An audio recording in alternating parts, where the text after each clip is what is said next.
Welcome to Media Minds with your host, David Wolf. Tim Jacobs has written and built his own unique story. Originally raised along the Connecticut shoreline, Tim joins us from the Smoky Mountains of eastern Tennessee today. From 2018 to 2025, you and your wife, Tim, you took your entire life on the road. As I understand it, you traveled the East Coast in an RV. I want to hear more about this, collecting. These are experiences that most people just dream of doing. You have actually done them. But in terms of your media and all of that, you've authored and published 18 books, one featured on C-SPAN, and 450 or more articles for newspapers, magazines nationwide.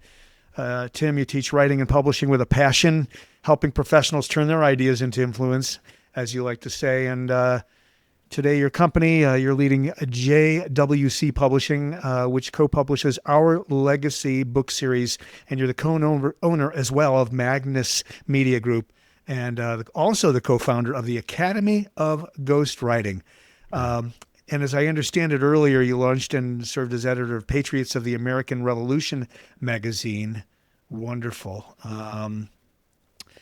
And then freelance writing, dating back to like 1988. You've spent decades and decades helping others capture their own stories, teaching them how to leverage them for real business growth. Tim, welcome to the program.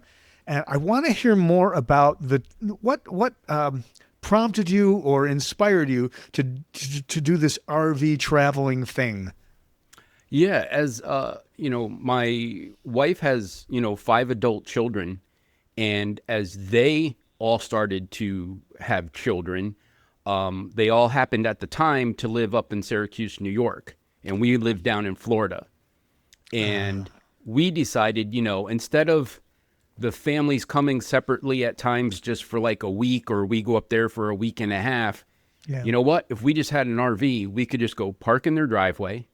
We could connect power. We could connect water. We're there, but we're not staying in their house, interrupting dinner time, nap time, all those kind of things. Right.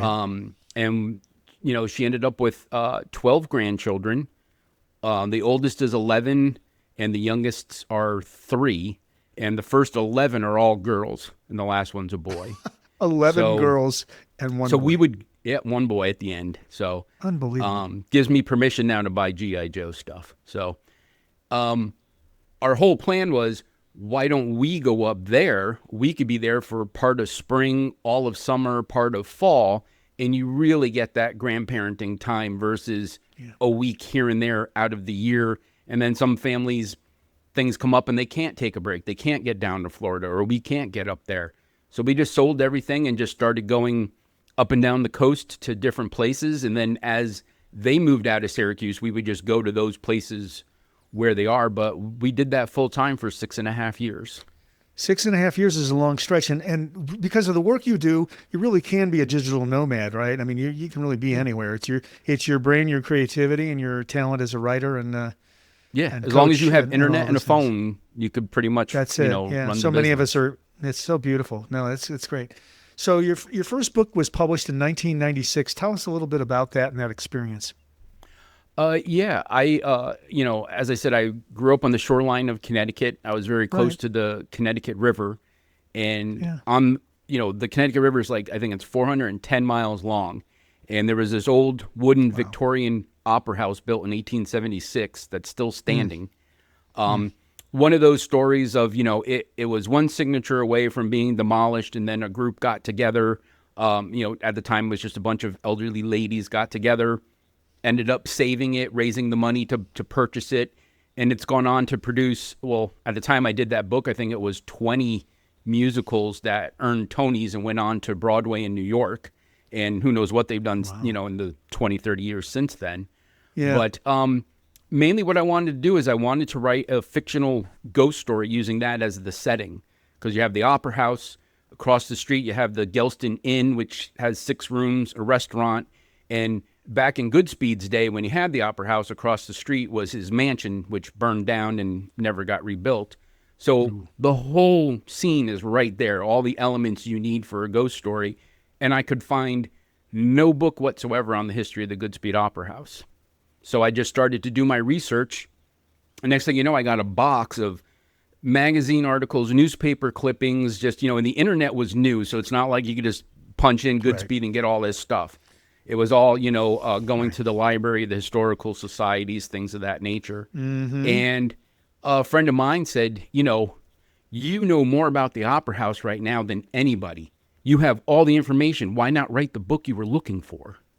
And I'm like, they have a membership. You could sell it to them. I'm like, whoa, need is the mother of invention, right, Tim? Yeah, this is my first step into this kind of thing. And, I did the book in 1996, and I sold over 2,000 copies just during that summer when it got released. Beautiful. And it sounds like this was a new kind of writing process for you at the time, this idea of researching and then historical fiction, right?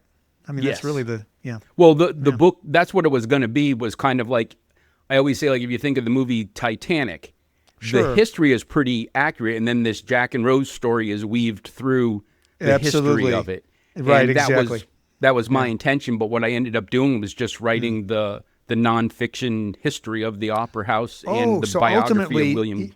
Yeah. Okay. All right. So ultimately, it was the actual story as researched. How cool! Wow. And good sales for that first stretch there. That's cool. Yeah. Yeah. So you and I agree on this.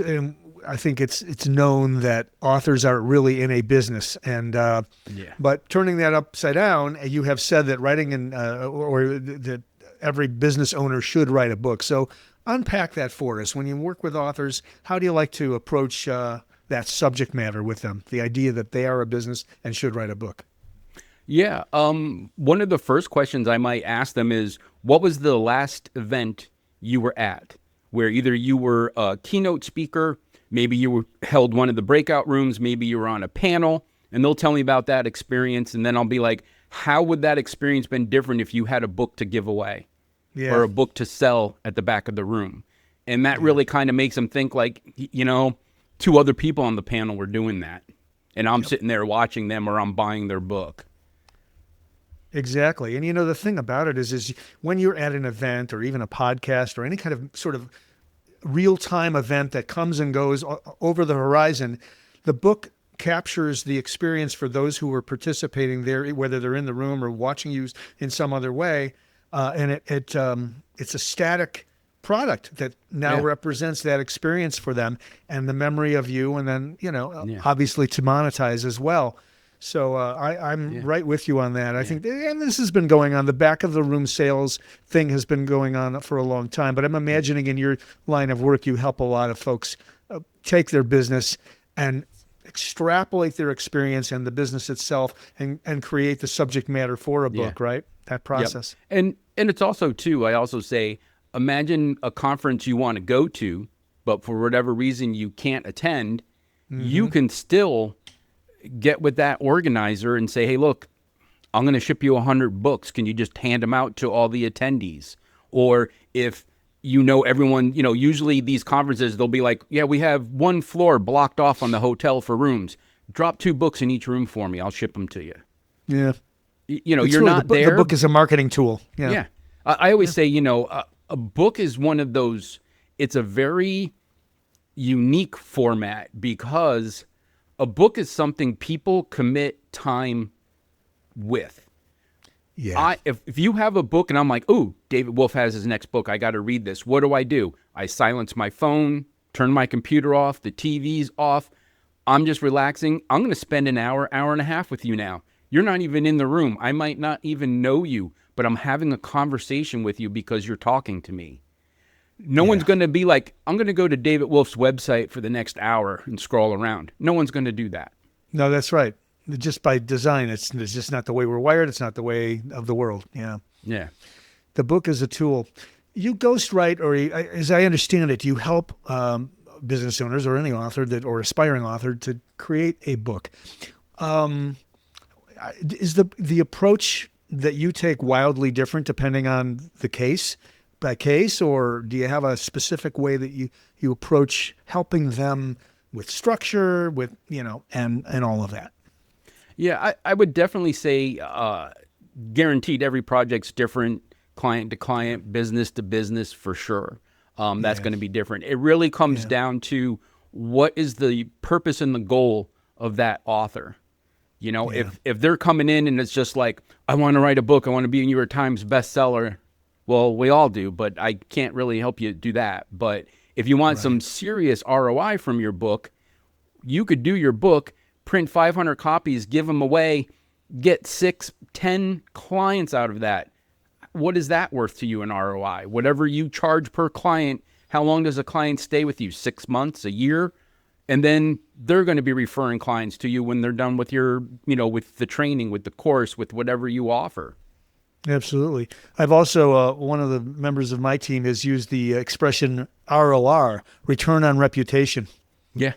Yep. Because there's this thing, it's not easy to sell books. You've got to market them. You've got to push them out to market. So rather than thinking and staring at unit sales, and I think this is probably unique to the nonfiction author with a business where they're using the book to promote themselves, their brand awareness, all of those things, to think of it in terms of return on reputation. In a way, you just telegraphed exactly that. It's reputation, the ability to retain clients, return on retention. That's why I tell people, if you're just to do easy math, if you put your book out and let's say it retails you're selling it, for $10. Okay, 100 people buy your book for $10. That's $1,000. Right. But what if you gave away 100 books and got 3 people to sign up for your course that you charge, $10,000 for? You just made $30,000. Right. And it's the same amount of effort. As you, from your experience, and this question has been asked probably all over the world so many times, but I'll ask you, get your thoughts on it. Mistakes that authors make, from your experience working with people. What are some of the myths, the misconceptions that you need to talk them off the ledge about, or just observationally you're seeing them, authors do these things and they shouldn't? Yeah, absolutely. I'll say like the top 3 are: 1, they don't have clarity. They don't even know who their book is for. Wow. But, I find a lot of people, they want to have a book, but they don't know why they want their book. And that has to have a discussion.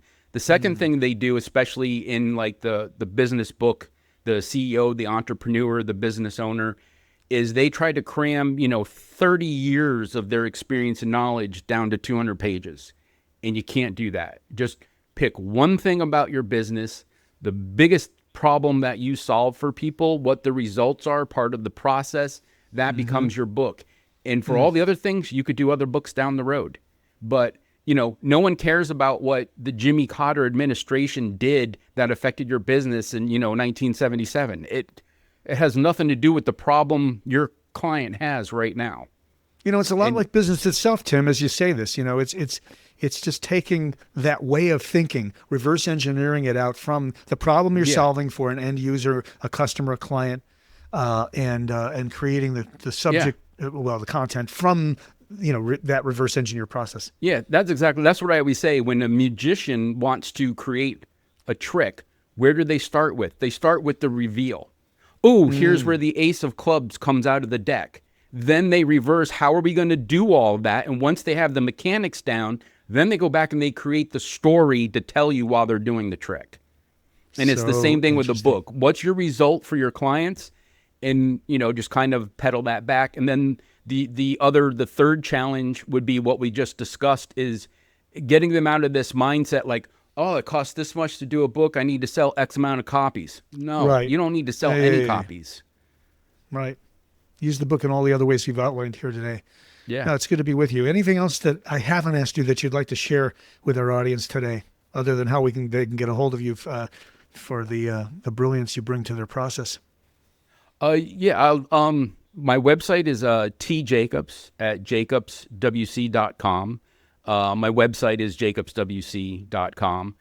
You can easily find me on LinkedIn and also Substack. Those are the places I kind of hang out.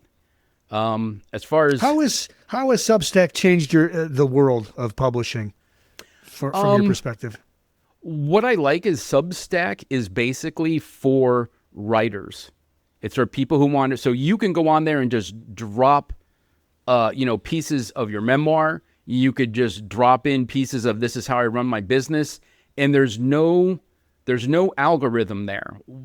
How they kind of built it, from my understanding, is if you post regularly for about 30 to 40 days every day, they get to know this is the kind of writing that you do.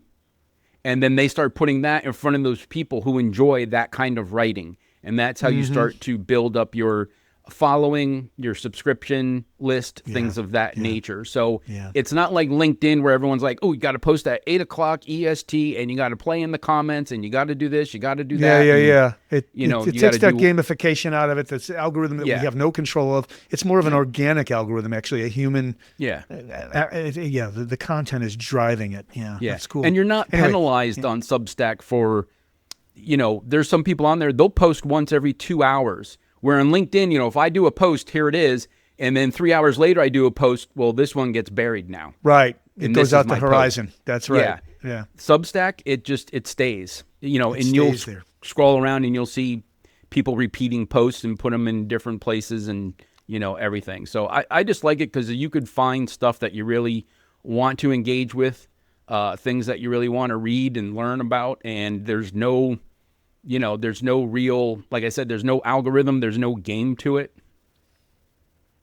Very cool. Tim Jacobs, thanks for joining us today.